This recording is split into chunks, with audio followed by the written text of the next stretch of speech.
members of the media or viewing and listening audience on Parliament Channel 11 and Parliament Radio 105.5 FM. We are here gathered for this press conference, which is being put on by the Public Accounts Enterprises Committee, as the committee has laid its first report of the PAEC on the examination of the audited financial statements of state enterprises. Gathered with us here today are three members of the committee. I will first introduce the chairman of the committee, who's seated to the center. That's Mr. Wade Mark. To Mr. Mark's right is committee member Foster Cummings, and to Mr. Mark's left is committee member Jennifer Batiste Primus. At this time, we'll hand over to the committee chairman, Mr. Wade Mark, where he'll give some brief remarks concerning the report, and then we'll open up to you members of the media for some questions and answers. Senator Mark. Thank you very much, Mr. Atiba. Good afternoon, or good evening rather, to members of the media, committee members, and of course the listening public. I am Wade Mark, Senator and Chairman of the Public Accounts Enterprises Committee. During the first session of the 11th Parliament, the committee conducted 7 public inquiries into the examination of the audited financial statements of the following state enterprises, namely the National School Dietary Services Limited, the National Flour Mills, Government Human Resource Services Limited, National Infrastructure Development Company Limited, and Trinidad and Tobago Mortgage Finance Company Limited. The committee set out to accomplish 2 key inquiry objectives, namely to ensure that the policy of state enterprises is carried out efficiently, effectively, and economically, and whether expenditure conforms to the authority which governs it, and to ensure that the audited accounts, balance sheets, and other financial statements of state enterprises conforms to the authority which governs it. Now, these are, as I said, were some of our key inquiry objectives, and I'll now open the floor to you, members of the media, to inquire into any aspects of our inquiry and the enterprises that we examined during this period, the first session of the 11th Parliament. So I'll now open the floor to members of the media. For members of the media, before you ask your question, could you please state your name and what media house you represent? Yeah, please use the microphones. Senator Mark Sasha Harry Nanan from Newsday. My question is based on your 3 main trends across state enterprises, page 5. It says 1, the limited capacity of the investments division to effectively oversee and monitor state enterprises. 2, lack of effective technical supervision by line ministries with respect to the planning, monitoring, and evaluation of projects at state enterprises. And 3, the late submission of audited financial statements to Parliament. Given that these are the 3 trends that you've seen across the state enterprises that you were able to examine, how do you think these can be corrected? Well, may I ask the Honourable member of our committee, Mrs. Jennifer Batiste Primus, to respond to those issues that you have raised. Honourable Jennifer. The committee, during the course of, firstly, let me just say, my own good afternoon, members of the media, and good afternoon to Trinidad and Tobago, and members of the parliamentary staff who are with us here. During the course of our discussions, and our interfacing with the several state enterprises. The committee recognized these trends, the inherent weaknesses regarding the state enterprises, many instances, almost in all instances, late submission of accounts. The committee, in its recommendation, recommended that this document that is titled the State Enterprise Performance Monitoring Manual, which lays down the basis for all state enterprises, be given legal teeth as it is right now. Many of you may recall a particular chairman of a state enterprise recently responding by saying that this document is merely a guideline, that the state enterprise did not have to follow what was stated in it. So in order to bring state enterprises in line, the committee recommended a legal strength to this document.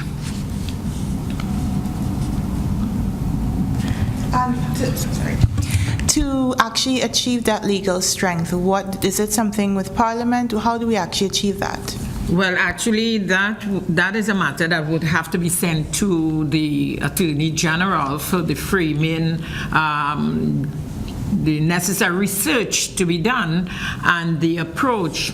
Ultimately, it will have to come back here to Parliament, so Parliament's attention and approval and passage of the necessary piece of legislation to give the legal life to this document, which I must say has been in place for a number of years, but the committee recognized the fact that it does not carry the weight of the legality as it should.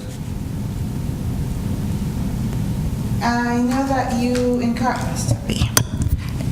in terms of the National Schools Dietary Services Limited, I noticed your recommendation said that they have maybe only 2 people to deal with nutrition, and that is something that's lacking, and that you recommended they hire OJTs to carry that out. How likely are we to see them taking up your recommendations, and when? May I ask the Honourable Member Foster Cummings to respond to that concern? Thank you, Senator Mark. Now, according to the standing orders of the Parliament, the minister responsible for the various entities would have 60 days to respond to the recommendations of the committee, so that we are hopeful that the committee, having considered the question and made its recommendations, that the minister responsible will take it into consideration and have the state enterprise enforce the recommendation once there's agreement on it.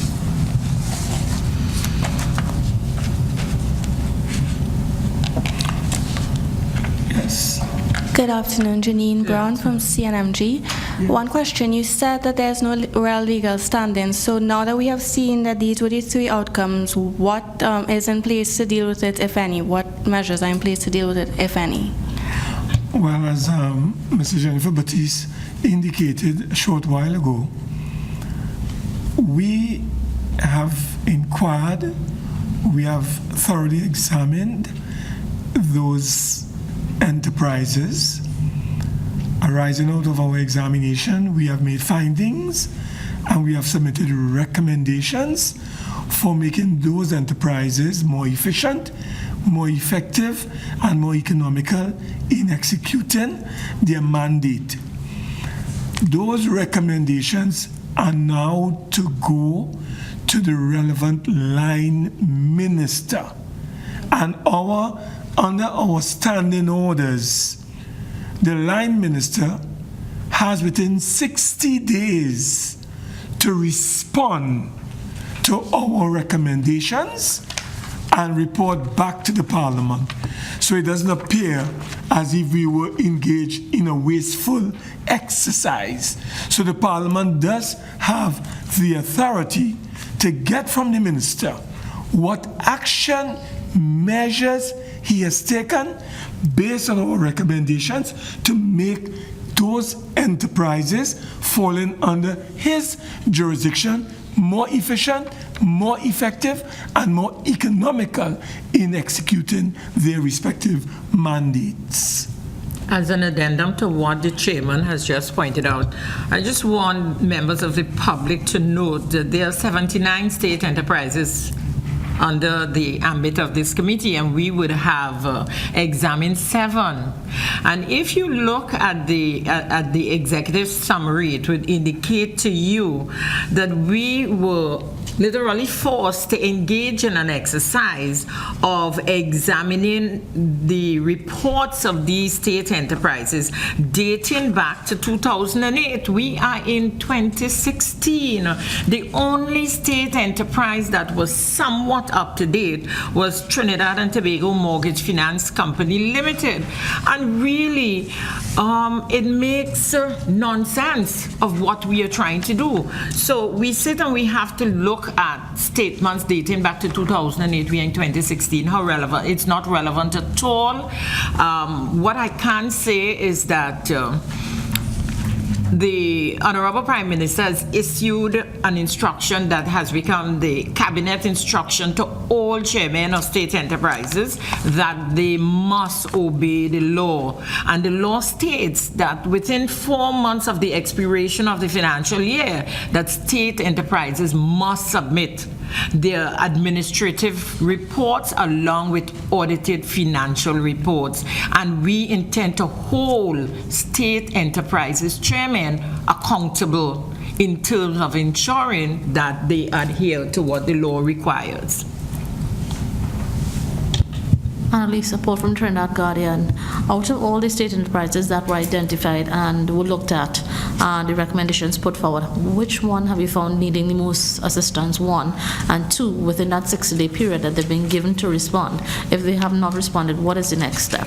I'll ask Mr. Foster Cummings to address that. 2 of the state enterprises that we found required some attention would be the National Quarries Limited and the GHRS, which is the Government Human Resource Services Company Limited. And as I said earlier, the recommendations that we have made, the minister responsible for these entities will have to consider and look at the recommendations made by the committee.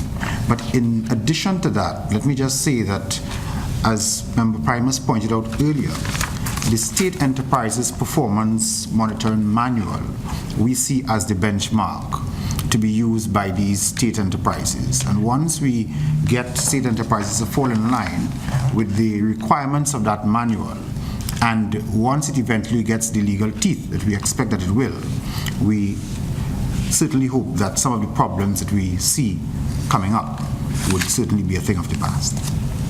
Following up on that statement, sir, have you submitted this recommendation to the AG's office? And if so, how soon can we expect that bill to be laid in Parliament to get this effective before the end of this current government's term in office? The question of the government's legislative agenda would be a matter for the cabinet, so that after the report is laid in the Parliament, the Attorney General or the respective minister will, of course, have to take that matter for cabinet deliberation. So it's not anything the committee has to do. Once it's in Parliament, it's all up to the Attorney General and the relevant ministers to follow up on what you've recommended. Is that it? May I just add what Mr. Foster Cummings has said? Our responsibility is to report to the Parliament, which in the first instance appointed us to sit on this committee and do the work as mandated by the Constitution. Once we have submitted our report to the Parliament, the clerk of the Senate and the House would then take the responsibility of submitting to the respective line ministers, which these entities fall under, the recommendations for consideration and action. The clerk under our standing orders would give those ministers 60 days in which to examine and respond to those recommendations. And during those 60-day, that 60-day period, as Mr. Foster Cummings has said, if it requires legal action and the Attorney General has to draft legislation, once it is accepted, he will take that matter to the Cabinet and, of course, inform us in the Parliament that they have accepted our recommendation and appropriate action is being taken to effect our recommendations. Now, if they fail to respond within that 60-day period, are we to take it that the recommendations will just be enforced, it will be accepted across the board? You mean if they fail? If the respective line minister fails to respond within that 60-day period? Well, we have never had the experience so far, and I don't anticipate we will have that experience because the ministers understand that Parliament is serious business, and you wouldn't want them not to respond. Otherwise, it will be reported on the floor of the House that they have been sent recommendations and they have not responded. And that is not going to happen because they have all responded in the past. I think somebody had raised the matter about the 2 trainees on the school nutrition program. I just wanted to let you know that we had recommended that the National Schools Dietary Services Limited should consider utilizing the on-the-job training program to supplement the number of persons tasked with the responsibility of sharing information on healthy nutrition to schools. And 2, the Ministry of Education should ensure that the National Schools Dietary Services Limited recruit additional persons to expand the nutrition education program for students. And if you go to our report on page 15, you will see the recommendations that we put forward.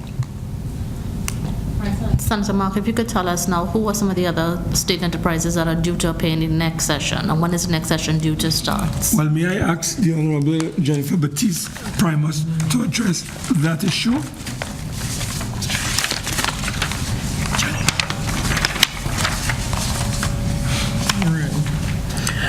We agreed as a committee that we would focus on the Sports Company of Trinidad and Tobago, and I'm calling it in sequence of priority.